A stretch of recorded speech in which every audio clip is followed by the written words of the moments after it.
So today we're going to go over the Japanese sound system. This will help us to learn the sounds that should be used so that later on when we go over the vocabulary words it will be easier.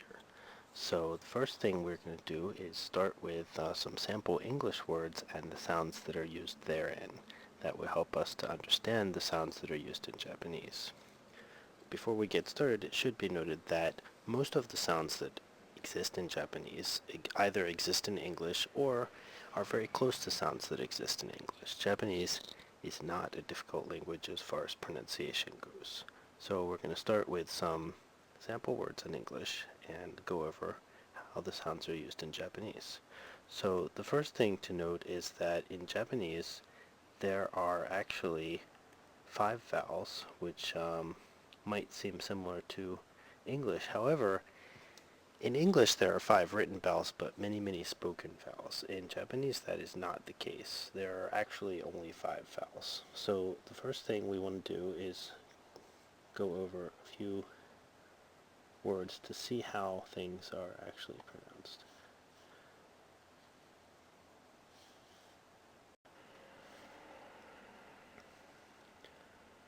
So in the English word father, the sound A is pronounced like ah. That is how the Japanese A sound is going to be pronounced all of the time.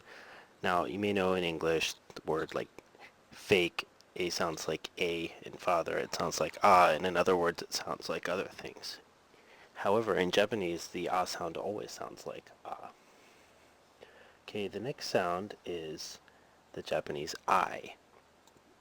The Japanese I is actually pronounced as E, and while that may seem odd, um, if you look at the letter I in the word pizza, you'll see that, in fact, it's pronounced the same as the Japanese I. The Japanese U. The Japanese U sound, or the Japanese U sound, is pronounced exactly as U. Now, the shape of your mouth may be slightly different than it would be in English, but the basic of the sound is the same. A sample word for that would be Luke, as in the Star Wars character. So that gives us our third vowel. The Japanese E sound sounds like the E in the word letter. Again, in English, there are pronunciations for the letter E. There's even the silent E. That doesn't happen in Japanese. Finally, there is the Japanese O sound, which sounds exactly like, or at least closely like, the O sound in the English word rope. So there you go. A, I, U, E, and O. If you can master those 5 vowels, then you've mastered the vowels used in Japanese. I don't think that's too hard.